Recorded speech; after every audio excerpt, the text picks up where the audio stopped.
kita bisa bayangkan ya, supremasi sipil, kebebasan, lalu ruang ekspresi itu saya nggak yakin ini bisa bertahan ya. Belum sudah dibilang otak kampungan, belum dibilang kalian yang gelap. Menurut saya ini mengingkari watak demokrasi yang memberi ruang pada kedaulatan rakyat. Jadi dengan dua pertimbangan ini kami mewakili masyarakat yang berharap nurani itu dikedepankan, bukan sekedar ambisi atau kepentingan politik diutamakan, berharap betul para wakil rakyat mewakili aspirasi atau nurani dan nalar publik. Terima kasih.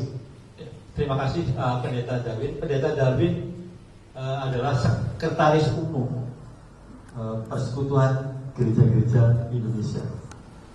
Baru berapa bulan begitu ya? Jadi ini pejabat baru. Berikutnya saya akan memberi kesempatan ya Bu Karina terlebih dahulu, Bu. Nanti Pak Lukman ini. Bu Karina, Direktur Pasca Sarjana Sekolah Tinggi Filsafat Bayangkara. Silakan Bu Karina. Rupanya ada kekuasaan yang Ya. tidak bisa disangka. Saya agak otoriter kayaknya sore ini. Bukan atas demokrasi.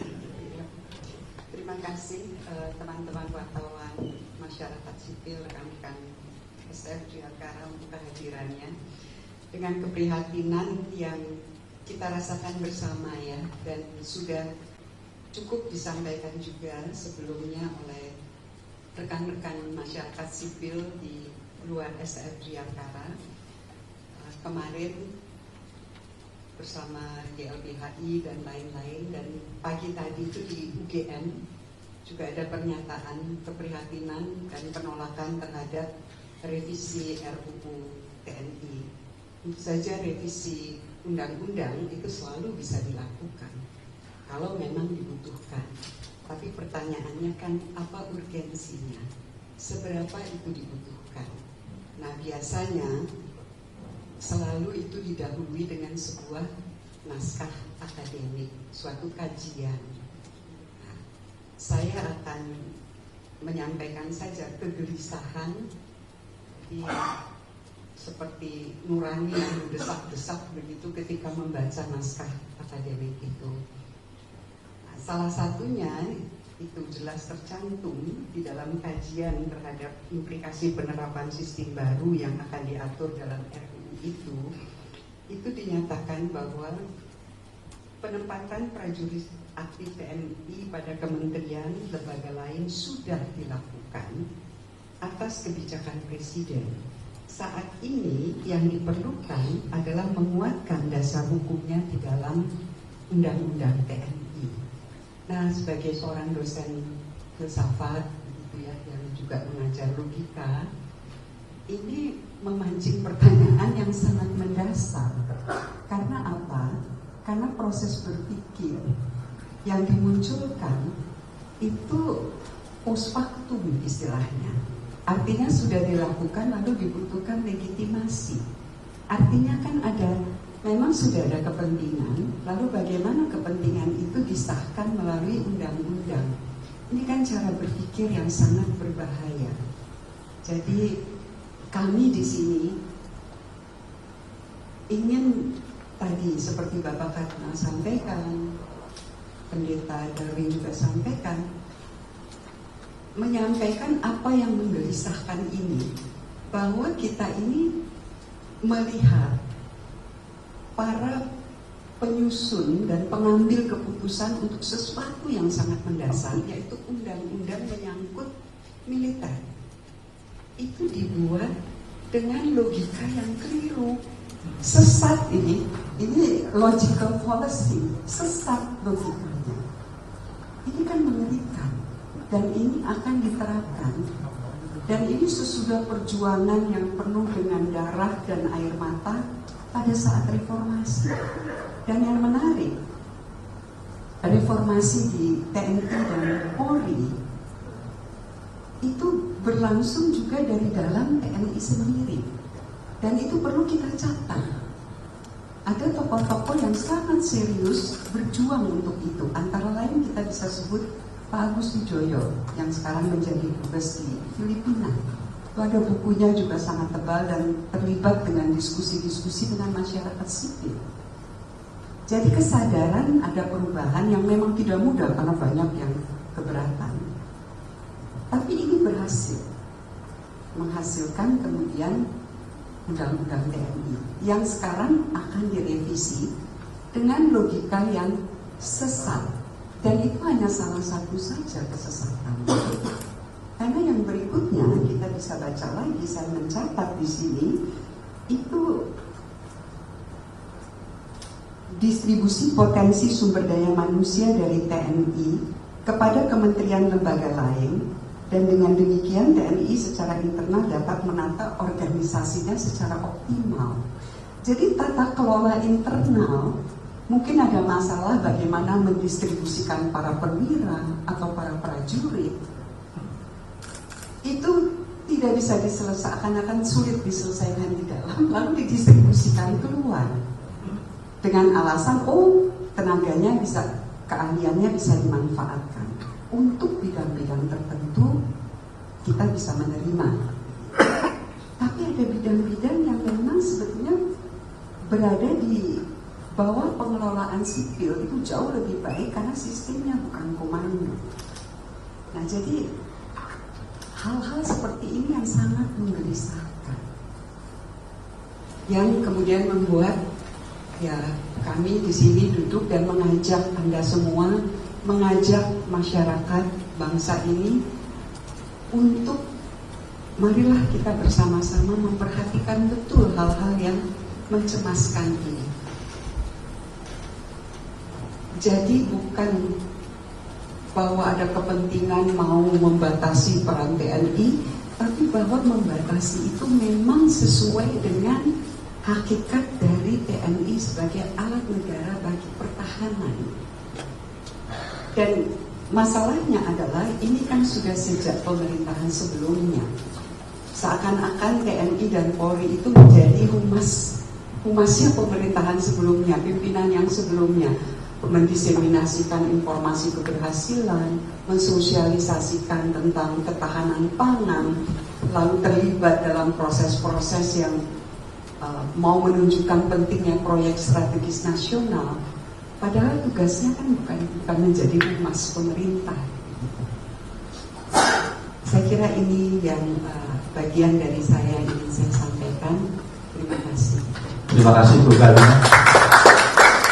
Saya kira tegas sekali pernyataan dari Bu Karina tadi, tegas dan jelas. Berikutnya saya akan memberikan, sebelum ke Romo Setio, Pendeta Ronald terlebih dahulu. Pendeta Ronald Tapilatu adalah Ketua Biro Papua PGI, jadi mungkin perspektif Papua dan juga penting bagaimana soal revisi undang-undang TNI ini dampaknya. Silakan. Terima kasih Pak Beka. Selamat sore teman-teman semua. Ada dua hal yang saya ingin sampaikan. Pertama, persoalan yang serius dihadapi di Papua itu yang paling menonjol itu adalah persoalan kebebasan berekspresi. Persoalan kebebasan berekspresi di Papua ini itu menjadi persoalan yang sampai hari ini dalam banyak kasus belum ditemukan, belum dituntaskan secara hukum, ya, dan masih terus terjadi. Dan karena itu semua teman-teman aktivis, baik aktivis lingkungan, aktivis kemanusiaan, atau mereka yang terlibat sebagai pemerhati persoalan-persoalan kemanusiaan di Papua sangat mengkhawatirkan ketika revisi undang-undang TNI ini dilakukan, malah kebebasan berekspresi itu bukan hanya semakin sulit, maka mungkin itu sesuatu yang kita bilang sesuatu yang menjadi imunitas yang makin luar biasa, tidak terkendalikan. Itu hal yang sangat serius, teman-teman, dan bahkan juga dialami oleh para jurnalis di Papua. Satu kasus yang terakhir, pelemparan bom molotov di kantor judi, sampai hari ini tidak diselesaikan. Padahal pihak TNI sudah mengatakan akan mencari aktor yang terlibat.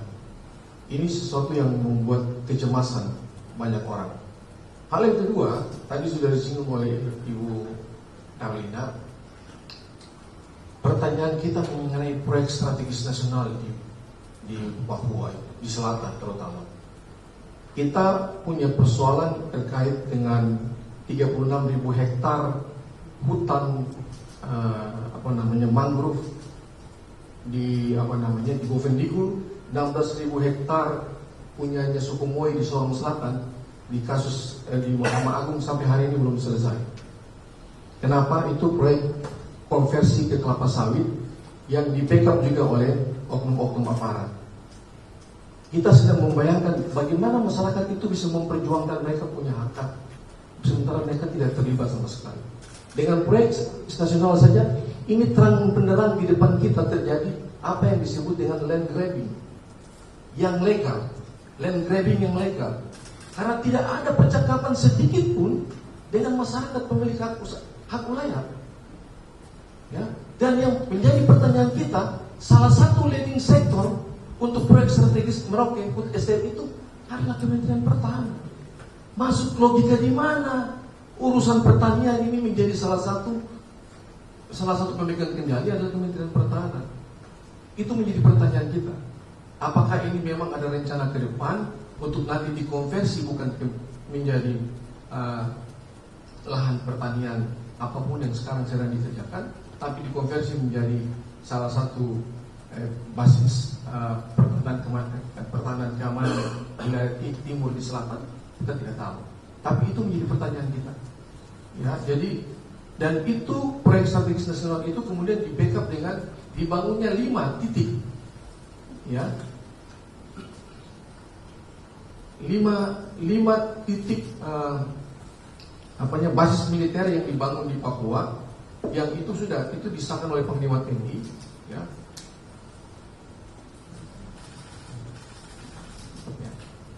Ya, itu disahkan oleh Panglima TNI ada 5 titik di Papua untuk membackup proyek strategis nasional. Jadi kami makin mengkhawatirkan revisi undang-undang TNI ini justru akan merusak semua hal yang sementara sudah dibangun dengan baik, semua yang sedang diperjuangkan dengan baik. Itu saja catatan kami, karena persoalan pelanggaran HAM yang dilakukan oleh aparat keamanan sampai hari ini juga belum selesai. Maka kita pikir kalau sampai ini juga dilakukan, defungsi ABRI berlaku kembali, defungsi TNI berlaku kembali, maka sudah, ini bukan lagi negara demokrasi, ini sudah negara otoriter. Dan otorianisme itu sudah benar-benar nyata ada di depan kita dan harus kita lawan. Saya sebagai pendeta dari Divisi Pendeta Papua mewakili para hamba Tuhan semua yang ada di Papua.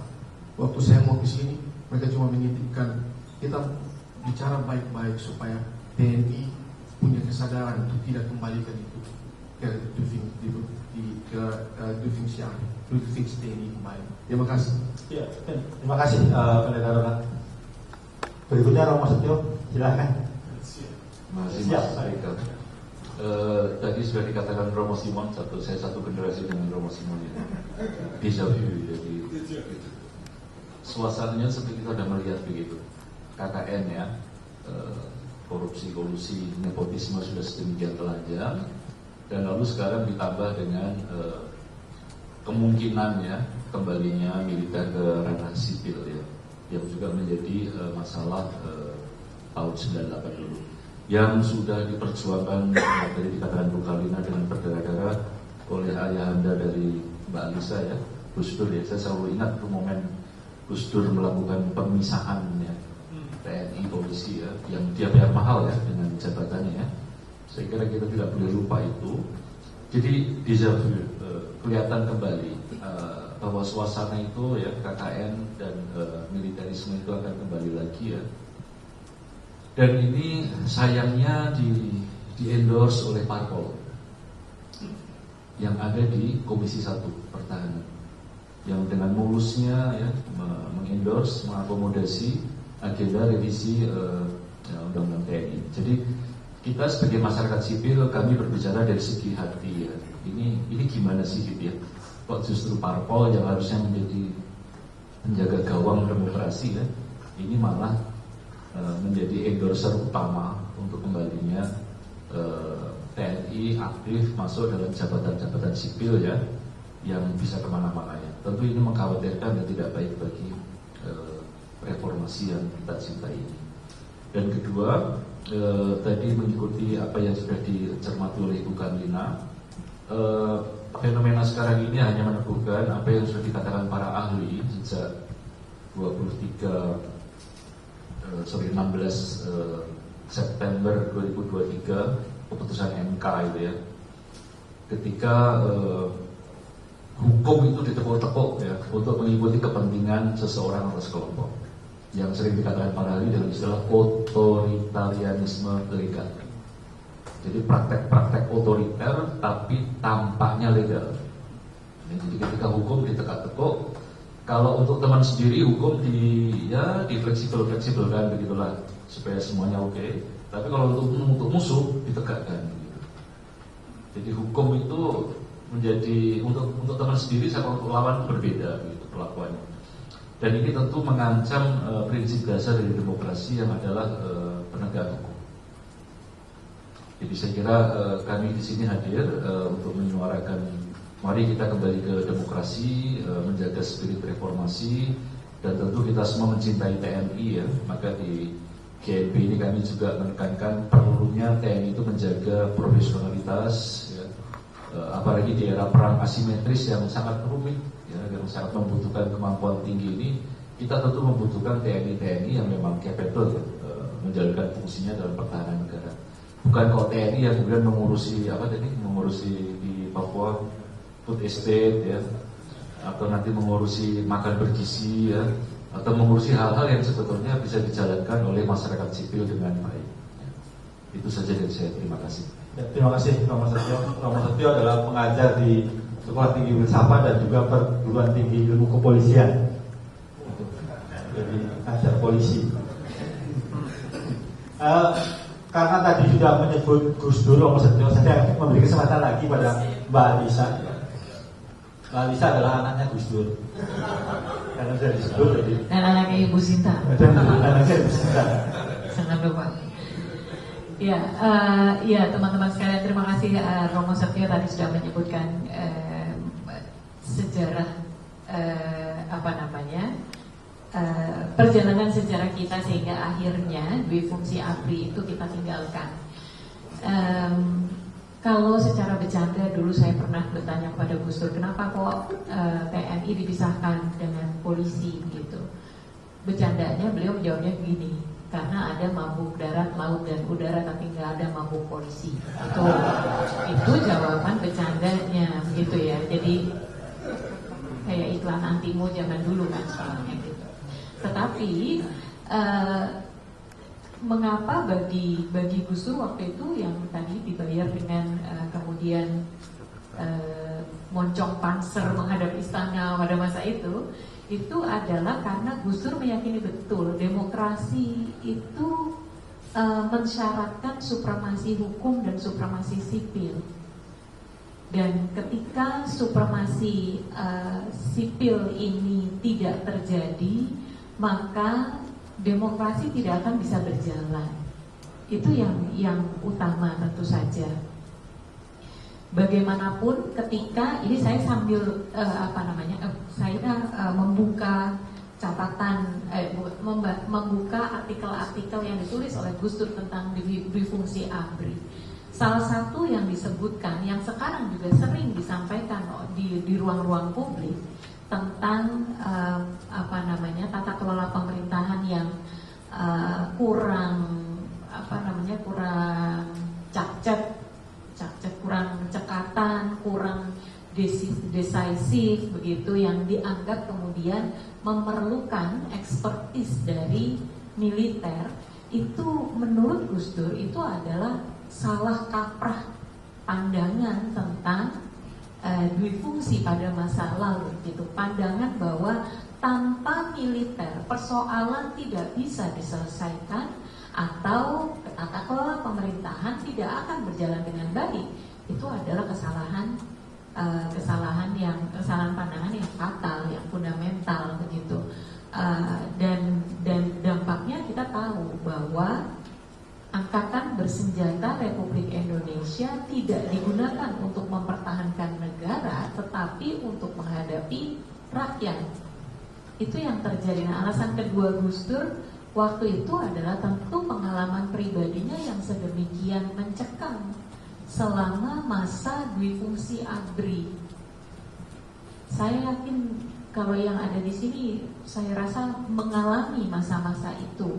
Ketika demo harus berhadapan dengan moncong senjata, ketika ada tim mawar, ketika ada tragedi Santa Cruz, ketika ada kejadian demi kejadian di Irian Jaya ya dulu namanya masih Irian Jaya, dan juga kejadian ya Talang Sari dan lain-lain lah, masih banyak sekali. Atau yang paling nyata dari kiprah para pemuka agama itu adalah kejadian Kedung Ombo, di mana warga masyarakat di Kedung Ombo yang menolak ditransmigrasikan oleh pemerintah Orde Baru karena wilayahnya akan dijadikan waduk. Itu mereka kemudian mengalami intimidasi oleh aparat militer karena mereka bersenjata.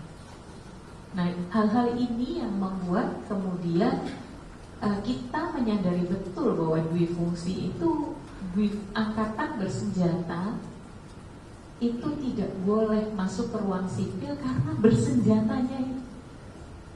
Yang boleh memegang senjata tentu saja adalah hanya aparat penegak hukum.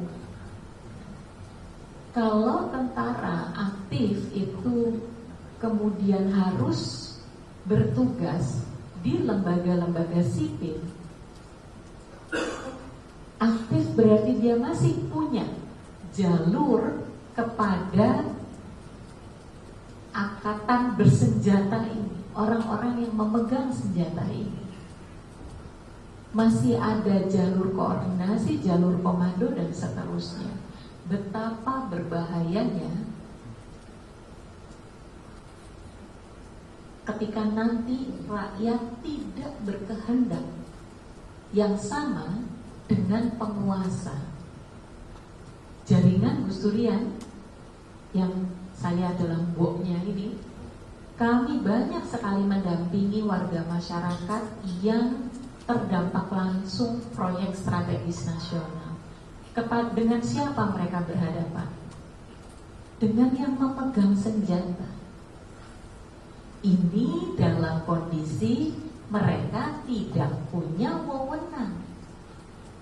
Nah, kalau diberikan jalur ini, akses ini, maka kehadiran mereka kemudian menjadi legal. Inilah yang membuat kami tentu saja berpandangan bahwa RUU TNI, revisi RUU TNI harus justru digunakan untuk memperkuat profesionalitas, bukan untuk mengembalikan peran-peran tersebut. Walaupun namanya bukan duifungsi ABRI, tapi kalau esensinya membawa senjata ke ruang sipil, itu sama saja. Dan inilah yang ingin kita ingatkan. Jangan sampai kita kembali justru mengulang kesalahan yang sama. Dulu 32 tahun kita harus berjuang untuk mewujudkan supremasi sipil dan supremasi hukum, bukan supremasi senjata. Jangan sampai kita kemudian justru menegasikan pengalaman 32 tahun itu dan memberikan ruang. Ruang itu tidak akan dipakai sekarang, tapi pintunya sudah dibuka, dan itu yang paling berbahaya. Ya, terima kasih Mbak Anissa. Terkait dengan jabatan sipil yang dipegang oleh militer, saya ingat artikel di Kompas gitu ya, awal Maret gitu, yang memang mencatat di tahun 2023 itu, artinya 2 tahun yang lalu, ada sekitar 2.500 perwira atau jabatan sipil yang dipegang militer, kira-kira begitu. Jadi ini kan saya kira ini baru 2023, belum menghitung lagi 2025 dan belum lagi nanti kalau ada revisi undang-undang TNI akan lebih banyak lagi saya kira jabatan-jabatan sipil yang dipegang oleh militer. Nah, terakhir saya akan meminta Pak Lukman untuk menyampaikan kira-kira pendapatnya dan juga poin-poin yang ada di rilis ini karena teman-teman media saya kira sudah memegang rilis, jadi mungkin poin-poin utamanya saja Pak Lukman terkait dengan apa yang kita bicarakan hari ini. Monggo Pak Lukman. Baik, terima kasih. Rekan-rekan media, para jurnalis yang saya hormati, pemobat Dirman yang saya muliakan, Bapak Ibu semua dari Gerakan Nurani Bangsa, kami melakukan jumpa pers ini konteksnya adalah karena adanya revisi Undang-Undang TNI. Dan tentu kita semua sudah tahu dua hal yang sungguh merisaukan kita semua. Pertama, substansinya yang tadi banyak dikomentari oleh para anggota inflasi Gerakan Nurani Bangsa, yang juga belum terkonfirmasi sebenarnya karena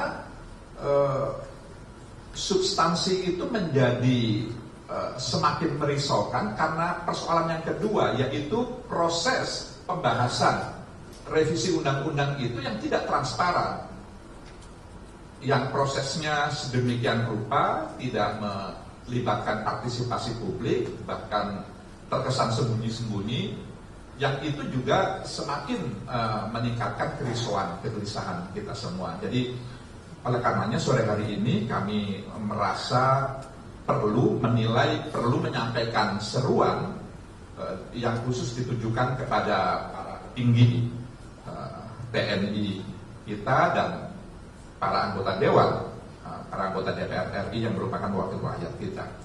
Jadi karena ini semuanya sudah memegang isi rilis ini ya, ada 3 poin. Tapi ada satu hal yang mungkin perlu melandasi atau menjadi dasar pijak yang menurut hemat saya tidak kalah penting. Kenapa supremasi sipil itu perlu dikedepankan dalam konteks Indonesia? Menurut saya ini penting. Gitu. Kenapa kita tidak menganut junta militer misalnya? Seperti beberapa negara yang lain juga menerapkan hal itu. Tapi kenapa yang kita pilih demokrasi? Sekedar mengingatkan kita bersama bahwa realitas kita sebagai bangsa itu heterogen, majemuk, beragam. Maka tidak ada cara yang lebih baik selain demokrasi dalam menata kehidupan kita bersama, dalam membangunkan konsensus, dalam membangun kesepakatan di tengah-tengah keragaman cara pandang kita, kebiasaan-kebiasaan kita, tradisi kita, budaya kita, dan seterusnya dan seterusnya. Tentu demokrasi bukanlah sesuatu yang sempurna, tapi tidak ada cara yang lebih baik yang bisa kita pilih dalam konteks kita yang majemuk, yang heterogen ini dalam menata kehidupan bersama di tengah-tengah perubahan. Nah, kita tahu bukan berarti watak atau karakter TNI yang bertolak belakang dengan demokrasi itu tidak baik. Baik untuk konteksnya. Sebagai tadi yang disampaikan, sebagai alat negara yang memang memiliki kewenangan untuk melakukan tindak kekerasan, bahkan dipersenjatai oleh negara. Ya karena memang fungsinya oleh konstitusi sebagai alat negara yang bertugas mempertahankan, melindungi, dan memelihara kedaulatan dan keutuhan negara. Jadi kalaulah lalu kemudian kami ini bersuara dan banyak kalangan yang lain, masyarakat sipil pada umumnya, juga rekan-rekan media, itu bersuara tentang hal ini, itu karena TNI tidak hanya milik para anggotanya saja. TNI bukan hanya milik para prajurit dan perwiranya saja, tapi juga milik kita semua. Gitu. Karena ini alat negara yang sangat penting, gitu. Yang memang harus garis komando, yang memang harus hierarkis ketaatannya itu harus ketat secara hierarkis. Karena mereka bersenjata. Bayangkan yang bersenjata itu harus musyawarah dulu, terus berbeda pandangan, itu bisa malah tidak tepat. Jadi TNI dengan wataknya seperti itu memang harus seperti itu.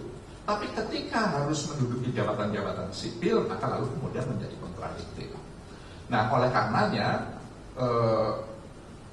kerisauan kami ini juga mungkin tidak tertulis di rilis ini, tapi saya merasa ini perlu kita suarakan, juga secara khusus kita tujukan kepada Pepabri sebenarnya. Mereka-mereka para purnawirawan atau warakawuri yang berhimpun dalam organisasi Persatuan Purnawirawan dan Warakawuri TNI Polri, yang harapan saya adalah karena ini para senior bisa menasehati para juniornya yang saat ini sedang menduduki jabatan-jabatan di TNI, baik di angkatan maupun di kesatuan masing-masing, untuk jangan mengulang kesalahan yang sudah pernah dikoreksi oleh sejarah. Jadi reformasi 98 itu sebenarnya telah mengoreksi puluhan tahun kesalahan kita dalam memposisikan TNI dalam konteks kehidupan kita berbangsa dan bernegara di Indonesia ini. Dan yang kedua, himbauan ini juga ditujukan kepada para ketua umum partai politik.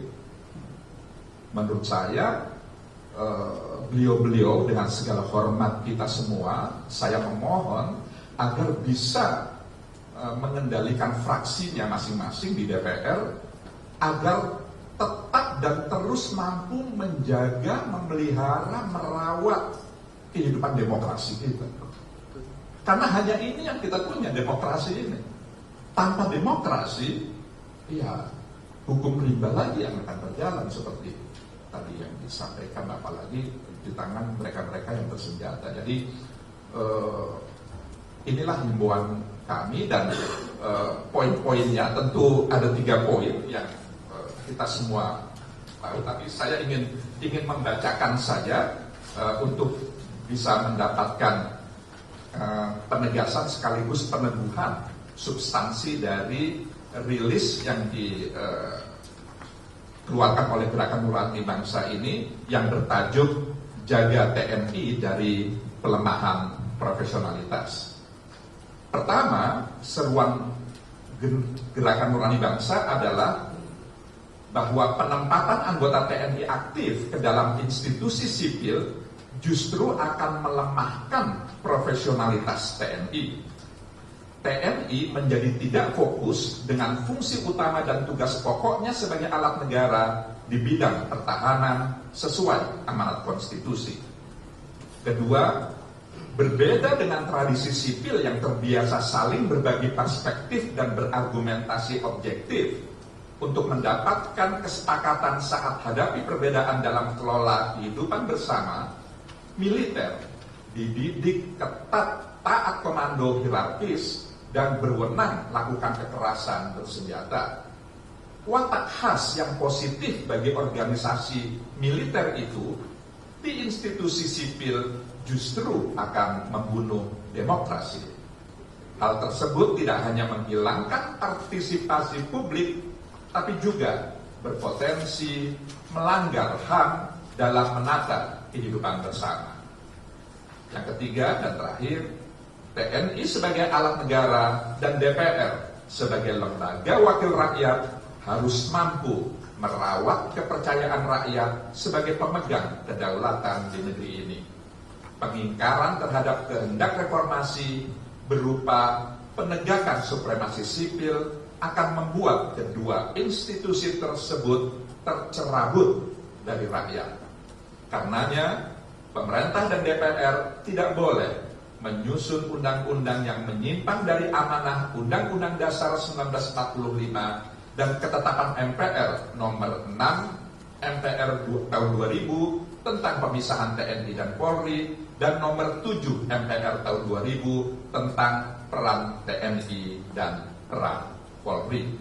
Demikianlah 3 poin penting yang menjadi substansi dari seruan gerakan Nurani Bangsa ini. Mudah-mudahan para pejabat kita yang mendapatkan amanah memimpin mengelola negara bangsa ini bisa memberikan perhatian yang serius terkait hal ini. Terima kasih kepada teman-teman media, saya akhiri. Ya, terima kasih Pak Lukman. Saya kira itu pokok-pokok poin dari rilis gerakan Nurani Bangsa sore ini. Sebelum kita nanti menunggu buka bersama, buka puasa karena masih ada cukup waktu, saya akan memberi kesempatan kalau ada 3 penanya, teman-teman jurnalis gitu. Yang pertama ngaju Mbak Dian dari Kompas. Ada lagi? Silakan nanti atau boleh menyusul lalu ada bisa doorstop begitu ya. Silakan Mbak Dian. Ya, selamat sore, terima kasih Bapak Ibu semua. Saya Dian dari Harian Kompas. Saya mau bertanya melihat perkembangan DPR juga ya supaya lebih update begitu. Yang saya dengar informasi di DPR itu terkait revisi Undang-Undang TNI ini sudah disetujui di tingkat pertama sehingga nanti akan langsung dibawa ke paripurna begitu. Nah, saya ingin bertanya kepada Bapak Ibu, apakah perlu gitu kemudian revisi Undang-Undang TNI ini ditunda dulu pengesahannya karena selain tidak masuk prolegnas juga momentumnya juga masyarakat kayaknya nggak ada yang fokus ke situ karena udah mau mudik, udah mau lebaran gitu Pak. Nah, mungkin saya minta penegasan aja terkait itu Pak. Terima kasih. Ya, terima kasih Mbak Dian. Memang betul itu keputusan baru sore ini akan dilanjutkan di tingkat 2 di paripurna. Jadi memang draftnya akan disahkan di paripurna. Silakan kalau langsung ada yang mau menanggapi pertanyaan Mbak Dian tadi, apakah ditunda atau tidak, Mbak Alisa?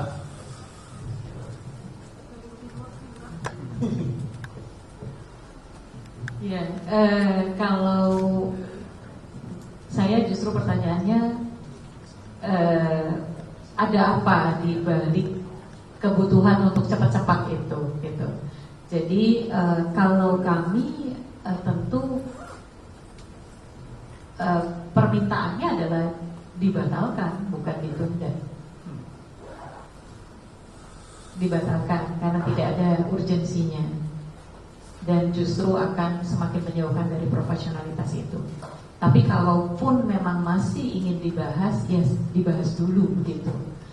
Kalau dipaksakan sekarang sebelum Idul Fitri, liburan Idul Fitri, pertanyaan saya sebetulnya adalah etika. Kepercayaan publik itu ditentukan dari beberapa hal. Yang pertama, integritas pembuatan kebijakannya. Yang kedua, itikat di baliknya. Lalu kita bicara soal kompetensi dan rekam jejak yang ada. Nah, kita tahu sebetulnya kita punya sejarah pembuatan kebijakan yang terburu-buru dan dilakukan tersembunyi dari masyarakat sipil, yaitu Undang-Undang Cipta Kerja. Dan kita tahu betapa messinya setelah itu, betapa amburadulnya setelah itu. Kita ingat ya waktu itu Cipta Kerja juga dilakukan dari hotel ke hotel, disembunyikan dari masyarakat. Hasilnya kemudian sampai sekarang menciptakan banyak sekali persoalan dan yang dulu kita perkirakan akan menjadi dampak sekarang terjadi PHK dan lain-lain itu, begitu. Nah sekarang kalau dilakukan lagi, maka pertanyaannya itikatnya apa? Dilakukan diam-diam itu itikatnya apa? Dilakukan tanpa memberikan ruang kepada masyarakat sipil untuk ikut terlibat, itikatnya apa? Yang terakhir ya, terburu-buru ini, atau jangan-jangan itikatnya memang supaya mood masyarakat sedang mood liburan, gitu. Sehingga tidak akan ada respons yang cukup. Tapi kita juga melihat dengan kondisi demikian saja respons masyarakat seperti ini. Jadi semoga respons kita semua ini bisa membuat para yang mulia wakil rakyat tadi ini untuk mendengarkan dan memperhatikan bahwa rakyat tidak berkehendak. Terima terima kasih Mbak Alisa. Ada yang mau menambahkan, Pak Lukman? Sudah cukup? Oke. Silakan, ada lagi yang lain? Ya silakan Mas. Nanti yang ini Mas Gondrong satu, terus yang di belakang satu. Silakan Mas. Yang nama dari mana ya? Bapak Ibu, saya Rian dari kompas.com. Kompas. Kompas. Ya, ini pertanyaan saya ini kemarin update juga dari Menko Polkam Budi Gunawan juga udah memastikan bahwa sebenarnya RUU TNI ini dia mengklaim bahwa tidak perlu khawatir gitu masyarakat terhadap RUU TNI ini karena tidak akan mengembalikan duit fungsi ABRI. Nah, dari pernyataan Menko Polkam itu apakah sudah memberikan jaminan gitu kepada masyarakat untuk tidak ada lagi duit fungsi ABRI dalam RUU TNI? Menurut Bapak Ibu seperti apa? Terima kasih, itu aja. Ya, terima kasih Mas Rian. Pendeta David mau? Ya. Iya. Ya, only time will tell. Nobody knows. Tetapi indikator-indikator bagaimana logika militer itu diberlakukan sekarang kan sebetulnya bisa memberikan kita wisdom untuk antisipasi supaya itu tidak terjadi. Misalnya kita dengar rapat di hotel Fairmont itu katanya dijaga Rantis Kopassus. Ini sedang membuat undang-undang untuk negara dan betul-betul sedang dikritisi oleh rakyat. Lalu ada Rantis. Rekan-rekan bisa membayangkan logikanya kan? Belum legitimasi terlibat dalam ruang publik yang lebih luas saja itu sudah jalan. Apa jaminan logika militer yang hierarkikal lalu anti dialog dan seterusnya tidak diberlakukan? Rasanya jauh lebih bijaksana sebagai bagian dari warga bangsa ini kita bertanggung jawab. Lebih baik nggak perlu kalau memang nggak ada niat-niat tertentu. Apalagi kan sudah tahu indikator yang tadi Bu Karina bilang, rekan-rekan, bahwa ini dilakukan dalam rangka sebetulnya melegitimasi apa yang sudah terjadi dan itu melanggar amanat reformasi. Ya, misalnya saya juga mendengar bagaimana Pak Letkol Teddy, ya, ketika sekarang sudah menjabat itu dirubah dulu jadi di bawah militer gitu. Ya, nah saya nggak hafal peraturan, tapi kira-kira logikanya begitu. Ini kan yang tadi Romo katakan, supremasi hukum ditekak-tekuk sedemikian rupa demi kepentingan kekuasaan yang sekarang berkuasa. Nah, kita sama sekali tidak negatif terhadap pemerintah dan pengelola negara yang sudah dipilih rakyat. Tetapi kita punya tanggung jawab untuk memastikan kita bagian dari pengelola negara yang ingin negara ini dikelola secara demokratis. Jadi rasa-rasanya kalau kami menyuarakan nurani ini dalam mimpi supaya Indonesia tidak setback dalam situasi yang tidak mungkin kita bisa seperti sekarang kalau kekuatan senjata itu diberi ruang legitimasi lewat undang-undang. Ya, terima kasih Pendeta David. Terakhir Mas, silakan Mas. Baik, nama saya Rehan dari Tempo. Ini ada yang mau saya tanyakan sih. Revisi undang-undang TNI ini kan sebetulnya kayak membuka aib TNI juga ya. Salah satunya kan aib soal pembelian celana dalam, yang masih menggunakan anggaran negara. Nah, kalau dari gerakan Nurani Bangsa menyikapi pembelian celana dalam ini pakai anggaran negara itu seperti apa? Terus yang kedua adalah Pak Dasko kemarin menyatakan bahwa kementerian atau lembaga sipil itu nanti kebanyakan akan diisi oleh para TNI aktif gitu. Sementara dalam beberapa salah satu pasal yang dibahas adalah perluasan kementerian atau lembaga yang saat ini katanya diusulkan oleh Syafri Samsudin itu menjadi 15. Nah, dari gerakan Nurani Bangsa menyikapi perluasan kementerian lembaga ini seperti apa? Mungkin itu saja. Terima kasih. Terima kasih. Ini penanyanya semua dari Blok Palmerah. Ya, terkait dengan celana dalam ini memang bukan ada kreativitas netizen yang kemudian mengulik begitu pembelian celana dalam itu ada dalam sistem resmi dari TNI begitulah, kira-kira begitu. Nah, nanti bisa dijelaskan Mas Prastowo sebenarnya, karena apal unit-unit kecilnya. Silakan, ada yang mau merespon Pak Lukman? Oh, bukan Dina, silakan bukan Dina.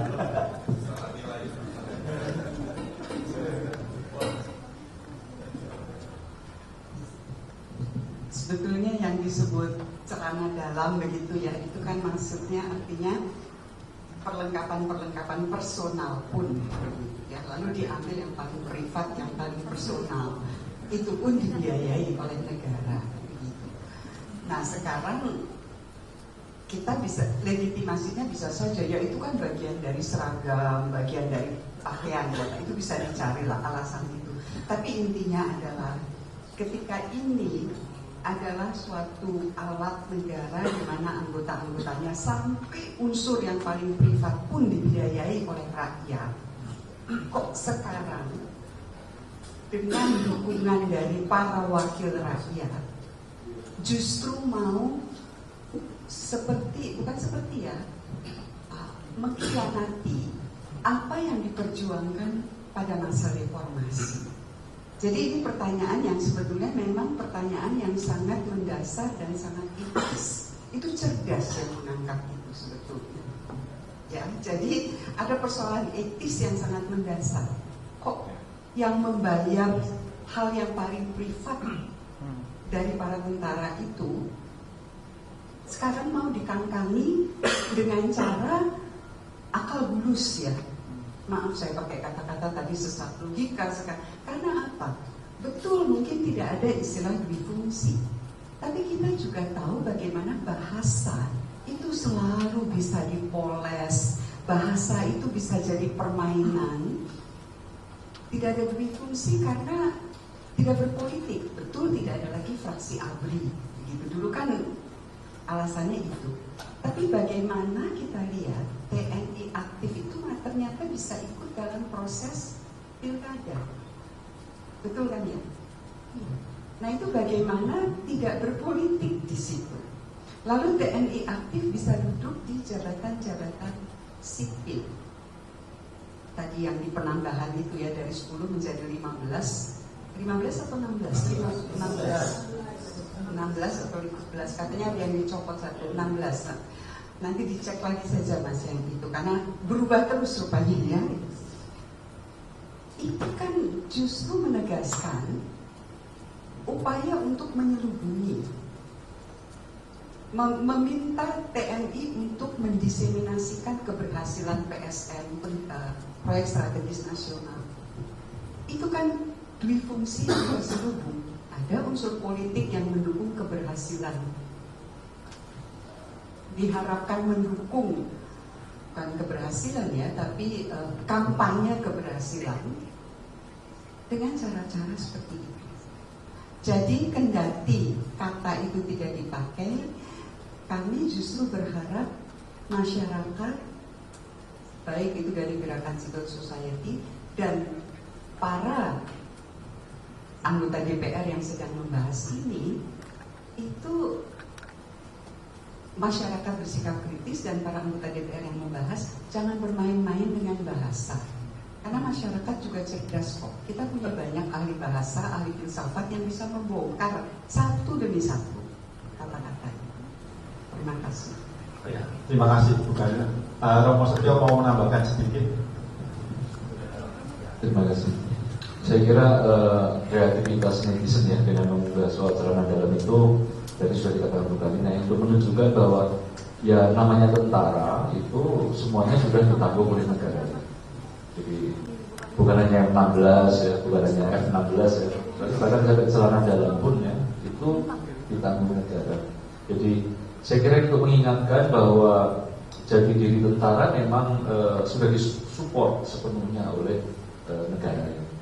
Bahkan dalam kondisi pemisahan tentara dari urusan politik pun ya, dengan diberhentikan di fungsi ABRI, tentara tetap disupport oleh negara. Dan memang negara yang kuat memang selalu concern dengan tentaranya yang kuat juga begitu. kita melihat entah di negara-negara maju kayak Amerika, Prancis ya, negara juga concern ya dengan kekuatan angkatan bersenjata ini. Nah, hanya kemudian yang terjadi sekarang ini kan ini sejarah kita ya, saya kira khas di Indonesia gitu ya. Di tempat lain nggak ada. Itu kayak semacam ada pemikiran bahwa kalau tentara itu yang mengurusi gitu, semuanya akan beres, semuanya akan cepat, ya, semuanya akan disiplin, ya, semuanya kayak ada apa ya, mungkin halusinasi gitu ya. Bahwa tentara itu bisa hangabi, ya, bisa mengatur semuanya. Ya. Nah, padahal kan dari sejarah kita sendiri kita sudah tahu nih di bawah Soeharto kayak apa kejadiannya ya. Tapi entah bagaimana kok ini ada kayak memori-memori yang kembali lagi lalu kita diajak ke situ lagi ya. Maka saya kira kita perlu sebagai masyarakat sipil perlu mengingatkan ya, sudah ada reformasi, kita sudah mengingatkan tentara sebaiknya profesional di bidangnya ya. Dan itu baik, penting untuk kemajuan negara. Dan bahwa supremasi sipil itu adalah katakan roh dari yang namanya sistem demokrasi. Entah dari zaman Yunani atau sekarang ya, kalau kita melihat soal-soal perang ya, pertahanan negara ya, ketika Athena mau diserang begitu, siapa yang memutuskan bagaimana pertahanan dilakukan, tentara yang harus maju ya, siapa yang harus maju, siapa yang memutuskan? Bukan tentara, masyarakat sipil ya, perwakilan rakyat itu ya dalam bule, dalam eklesia ya, kemudian memutuskan membentuk angkatan bersenjata, beberapa kapal diperlukan, senjata diperlukan begitu ya. Lalu tentara bergerak atas keputusan sipil. Demokrasi yang entah di Amerika, di Prancis ya seperti itu. Ya. Jadi roh dari demokrasi adalah supremasi sipil, dan dalam supremasi sipil itu tentara tidak pernah dianaktirikan. Ya, tentara selalu mendapat jaminan sampai ke urusan celana dalam ya, sampai karena pensiun, sampai mati, sampai pensiun dijamin. Dibandingkan dengan orang-orang yang masyarakat sipil yang tidak mendapat apa-apa. Jadi saya kira ini perlu diingatkan ya soal demokrasi, supremasi sipil, dan kita mengatakan ini bukan karena kita benci tentara, enggak ada yang benci tentara di sini, tapi kita menghendaki tentara yang profesional dalam bidangnya. Itu tambahan dari saya. Terima kasih Romo. Terakhir Pendeta.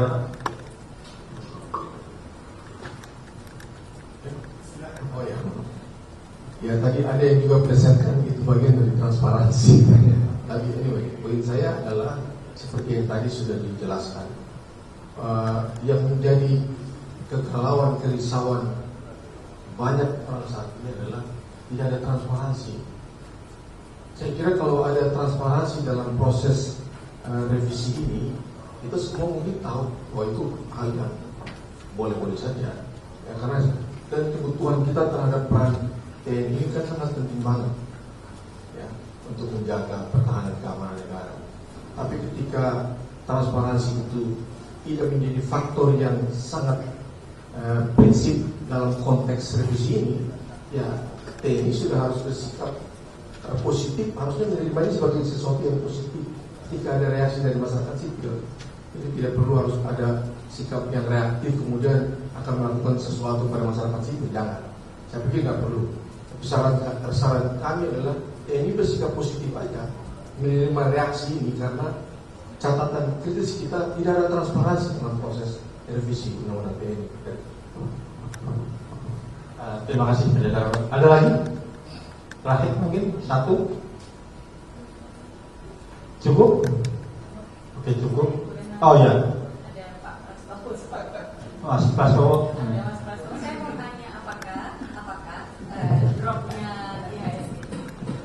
Saya mumpung ada Pak Prastowo di sini, apakah dropnya IHSG ini, jungkelnya tadi itu sampai suspend itu ada kaitannya juga tidak dengan meningkatnya distrust, meningkatnya ketidakpercayaan akibat yang ini pembahasan revisi undang-undang TNI. Jadi tidak hanya tentang undang-undangnya, tetapi prosesnya tadi itu ya, cara rapatnya. Apakah itu memang berpengaruh ke sana?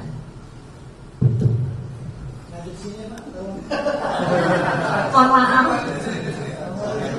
Izin Bapak, boleh. Ya apa Mas, sudah diamandemen boleh duduk di depan. Anak bangsa. Anak bangsa. Jadi terima kasih Mbak Alisa. Tapi sebelum jadi saya mau jaga jalan dalam tadi, karena itu penting, bisa bikin nggak tidur itu. Jadi pengadaan celana dalam itu serius ya, bukan sekedar penjelasan yang tadi disampaikan, tapi kalau dilihat di LKPP detailnya itu merek yang ditulis di situ, merek yang ada sebut itu kan plafonnya pagunya itu 290-an kalau di situ ditulisnya 1000. Padahal kalau di marketplace itu 3 piece hanya 70-an ribu. Saya tidak mengatakan ini markup, tapi mungkin di situ sudah ada komponen untuk menangkal infiltrasi ideologi yang mungkin membahayakan.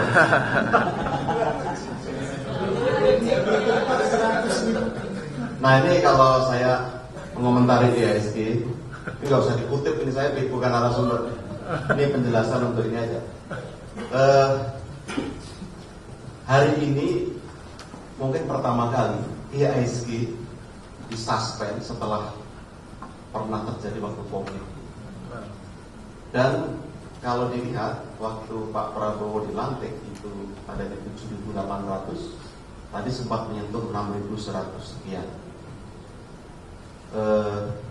Dan hari ini untuk kali pertama tampaknya tidak terkait dengan fenomena di global, karena hampir semua bursa saham di luar itu hijau, di kita merah. Mungkin memang Indonesia ingin tampil beda. Yang lainnya hijau, kita merah, nasionalis.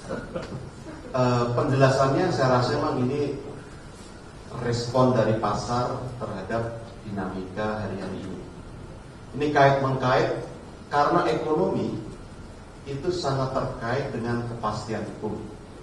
Ekonomi sangat terkait dengan stabilitas politik. Market melakukan signaling. Kalau saya diberi sinyal ada ketidakpastian, ada resiko di masa mendatang, maka mereka merespon negatif. Dalam bacaan sederhana saya, ini juga cara market untuk memberikan respon, atau mungkin bisa juga mendidik supaya siapapun yang ada dalam tanggung jawab kepublikan itu juga berhati-hati. Hari-hari hanya 2 kelompok yang rasanya belum bisa dikuasai, hanya netizen dan market. Jadi rasanya 2 itu yang paling menakutkan.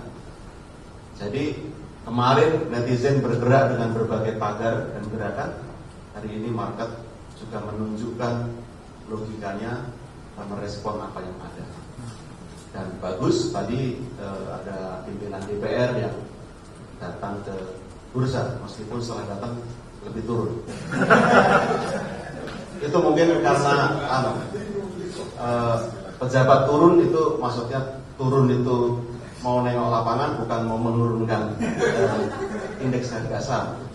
Tapi rasanya dengan semakin terhubungnya ekonomi politik suatu negara, kita tidak boleh meremehkan ini, bahwa apa yang terjadi di domestik ternyata sudah ditangkap oleh para investor global. Jadi mudah-mudahan ini menjadi peringatan yang baik. Para pemimpin politik tidak abai kepada pentingnya sikap yang prudence, pengambilan kebijakan yang proper, termasuk perencanaan yang akuntabel, yang matang, sehingga kebijakan-kebijakan itu kredibel.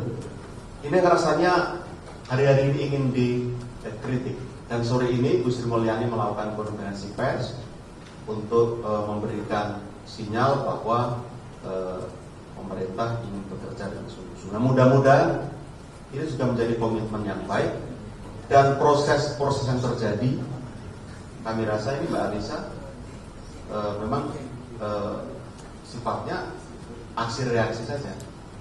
Mudah-mudahan ke depan ini bisa menjadi peringatan yang baik, sungguh-sungguh buat kita waspada, tidak gegabah, rendah hati, dan tidak sombong. Itu yang jelas. Terima kasih. Oke, terima kasih Mas Prastowo. Saya kira itu penjelasan yang sangat sederhana, tapi kemudian ini ya, bernas lah kalau pakai bahasa Jawa. Ini bonus buat teman-teman jurnalis gitu. Tapi ada yang tadi diminta untuk tidak di-quote gitu ya. Nanti celana dalamnya di-quote, mana repot Mas Prastowo. Saya kira itu konferensi pers terkait dengan proses revisi Undang-Undang TNI Gerakan Nurani Bangsa. Pertama, terima kasih atas kehadiran para tokoh bangsa yang ada di depan semuanya. Terus kemudian juga Romo Simon dan teman-teman dari STF yang sudah memfasilitasi tempat pertemuan yang sangat kondusif, sangat nyaman begitu. Bu Karina juga dan terakhir pada teman-teman jurnalis yang sudah hadir di sini, teman-teman panitia juga ada Muhib dan kawan-kawan yang lain. Terima kasih semua atas kerja kerasnya. Saya kira semoga kita tidak sering-sering ketemu. Ini harapannya, karena kalau sering ketemu berarti kondisi tidak baik-baik saja. Makanya semoga kita tidak sering-sering ketemu dengan Gerakan Nurani Bangsa. Ya, atau kalau ketemu bisa ngopi bareng atau apa begitu ya. Ya, sesuatu yang kira-kira menggembirakan. Sesuatu yang menggembirakan. Saya gembira. Begitu terus kemudian di belakang ada makanan pembuka puasa nanti teman-teman masih ada waktu sekitar setengah jam lah, bisa silakan kalau mau doorstop masing-masing ke narasumber atau mulai menulis artikel biar cepat tayang juga silakan. Yang terpenting ngecek malinnya kapan supaya tidak terlewat begitu saking ininya. Terima kasih atas kehadiran kita semua. Saya kira mari kita tepuk tangan semua.